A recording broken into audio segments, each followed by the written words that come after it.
इसके बाद तो ऐसा लगने लगा कि जैसे इस पर खून सवार हो गया हो।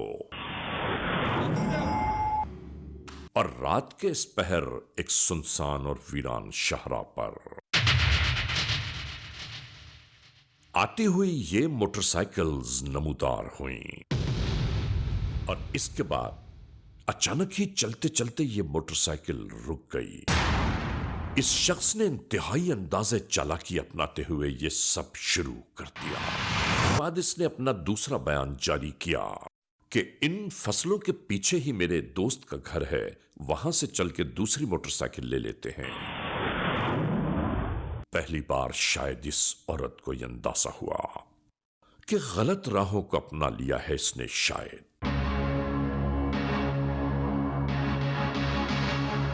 लेकिन ये इतना रच बस गई थी इन राहों पर कि इसे बाहर निकलने के शायद कोई रास्ते सुझाई नहीं दे रहे थे।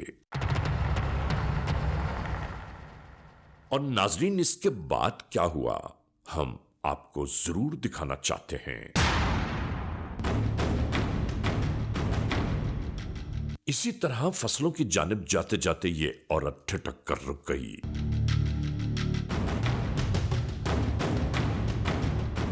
चारों जानिब का जायजा लेने लगी। ऐसा लग रहा था कि जैसे खौफ, अंदेशे और वसवसे इसके दिलो दिमाग पर दस्तक दे रहे हों। ये अपनी हिफाजत करना चाहती थी और वो इसे अंदर की जानिब ले चला।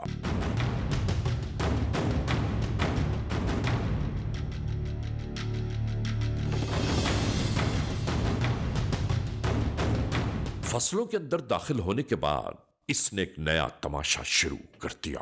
अपना सर पकड़कर बैठ गया। कहाँ लेके जा रहा है बच्चों को? इन दोनों बच्चों को लेकर उसका भांजा एक जानिब चल दिया और इस जानिब मौत का तमाशा शुरू हो गया।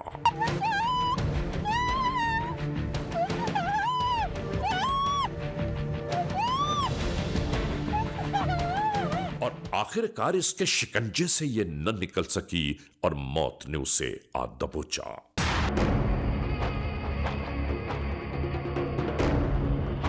नक्शे कदम पहचानने वाले इस खोजी ने बताना शुरू किया कि जराइम पेशा अनासिर कई थे।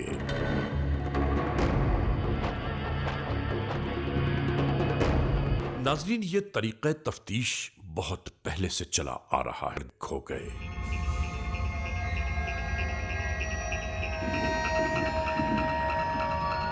कम से कम कानून के एहलकारों को इतना तो पता चल गया कि जराइम पेशा अनासिर किस राह से फरार हुए थे।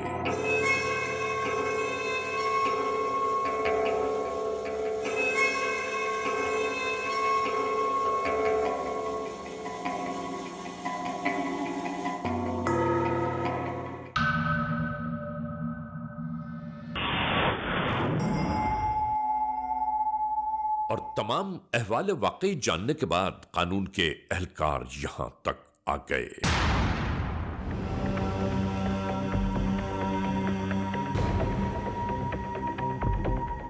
इस अतराफ को हर जानिब से घेरा जाने लगा।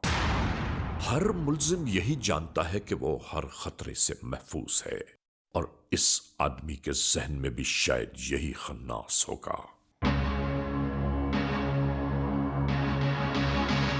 यहां पहुंचने के बाद तमाम हालात और वाकयात का जायजा लेते हुए टूट पड़े कानून के एहलकार।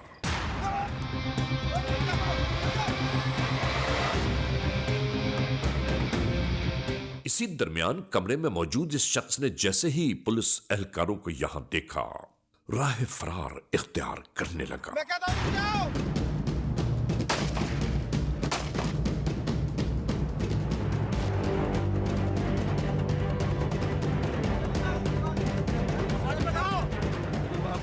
बिल्कुल इसी अंदाज से इन दोनों को हिरासत में ले लिया गया। नाजरीन, फौरी तौर पर मालूमात हासिल ये की जाती रही कि आखिर अल्लाह मौफी नामी औरत कहां है। तो उसके बाद पोशीदा पर्दे आश्कार होना शुरू हो गए। नाजरीन, याद रहे कि मुद्दई मोहम्मद अफजल वल्द मलिक शेर इस पूरे केस की पैरवी करते रहे। क्या नाम है तेरा? सर मुनव्वर अब्बास। बाप का नाम क्या है? गुलाम सरवर सर। बाप तेरा क्या करता है? सर मजदूरी करता है सर। मजदूरी कहाँ पे मजदूरी करता है? किस चीज़ की मजदूरी करता है? सर ये भट्ठे पे काम करता है तो सर। तू शर्म आनी चाहिए तुझे। बाप तेरा भट्ठे पे मजदूरी करता है और तू औरतों के साथ इश्क लड़ाता है। तू ये मुझे बता, कब से तेरा औरत के साथ ताल्लुक हुआ है? कब से तूने उसके साथ ये गंदा ताल्लुक कायम रखा है? सर माफ़ कर दे प्लीज़। और माफ करने वाली कौन सी बात है? मैं पूछ रहा हूँ कि कब से तेरा उस औरत के साथ ताल्लुक कायम हुआ है? सर गलती होगी सर, माफ़ कर दे खुदा और के मैं लिए। क्या पूछ रहा हूँ? और मुझसे क्या माफी मांग रहा? अल्लाह से माफी मांग। मैं ये पूछ रहा हूँ कब से तेरा उसके साथ ताल्लुक कायम हुआ है? ओ भाई, लंबी में से कोई बात तो हमें सुना दे। 3-3.5 माह पहले सर दरबार माहिर पे सर मिले थे हम। कौन सा दरबार बता रहा है? ये सर दरबार माहिर झंग वाला सर। हीर रांझे वाला दरबार? जी सर। तो तुम हीर को वहां लेके गया था? सर वो वहाँ पे आई थी और सर जब पहली बार मैंने देखा उधर तो सर मैं पागल हो गया था उसके पीछे सर। तुझे शर्म नहीं आती ऐसी बातें करते हुए? तेरे घर में माँ बहन नहीं है? तू उसको देख के पागल हो गया था? जब तेरी माँ बहनें घर से बाहर निकलती हैं तो लोग भी पागल होते होंगे। सर वो मेरे पास आई जब और उसने मुझे मिलते रहे हैं सर और फिर वो मेरे पास आ गई तो उसने मुझे कहा कि सर मेरे साथ शादी करो। तो सर मैं उसके साथ शादी नहीं कर सकता था। सर मेरे पहले भी 3 बच्चे थे, मेरी बीवी थी, तो मेरे घर में बहुत सारे सर मसाइल पैदा हो गए। अच्छा, कौन था तेरे साथ? उस कत्ल के अंदर कौन था तेरे साथ? सर मैं अकेला ही था सर। मैं झूठ बोलता है तू? नहीं सर यकीन करें। उस दिन तेरे भांजे ने बताया नहीं? सर कत्ल मैंने किया सर, मेरे साथ मेरा भांजा भी था वो सर। तेरा भांजा साथ था तो सही ना? सर भांजे ने तो सर उसके बच्चों को बचाया सर, नहीं तो उस वक्त मैंने उसके बच्चों को भी शायद मार देता। उसके बच्चों को भी मार देता तू? वो तो इतना वहशी दरिंदा है तू। उन मासूम बच्चों का क्या कसूर था? तुझे उस वक्त खुदा का खौफ नहीं आया? अब तुझे रोना आ रहा है? बहुत बड़ी गलती हो गई है सर, बहुत बड़ी गलती हो गई तुझे पता है तूने क्या किया है? है। जी सर मैंने कत्ल किया जी, एक इंसानी जान का कत्ल किया सर मैंने। और भांजे का क्यों नहीं बताता जो भांजा तेरे साथ था? भांजे को क्यों छुपा रहा है तू? सर भांजे ने तो दोनों बच्चों को बचाया है सर, नहीं तो मैं उनको भी शायद कत्ल कर देता सर। चलो ले जाओ उसको, इसके भांजे को लेके आओ, उससे पूछते हैं।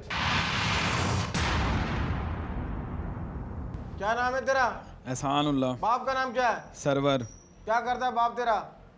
मेहनत मजदूरी करते। वो बाप तेरा मजदूरी करता है और तू कत्ल कर रहा है? नहीं नहीं सर, मैंने कत्ल नहीं किया जी। और किसने कत्ल किया है? खुदा की कसम मैंने नहीं किया। और किसने कत्ल किया है? मामू ने किया है जी। मामू ने क्यों कत्ल किया है? मैं जी कुछ दिन पहले मामू के पास गया था। क्या करने गया था? मामू को मिलने गया था तो मैंने वहाँ उसके पास वो औरत देखी। फिर क्या हुआ आगे? फिर औरत देखी घर में? औरत देखी उसके घर में, फिर मैंने वो 2 दिन बाद चली गई वहाँ से।